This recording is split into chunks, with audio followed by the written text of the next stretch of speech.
จะมาชี้เป้าอพาร์ตเมนต์ที่อนุญาตให้เลี้ยงน้องหมาน้องแมวได้ค่ะ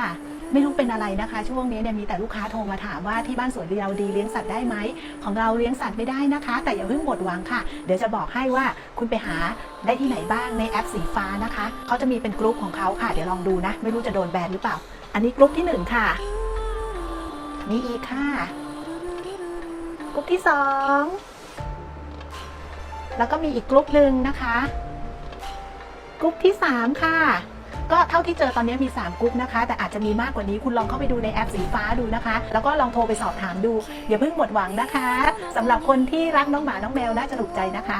สนใจข้อมูลดีๆกดติดตามกดหัวใจที่ลูกแมวเหมียวบ้านสวนลีลาวดีค่ะ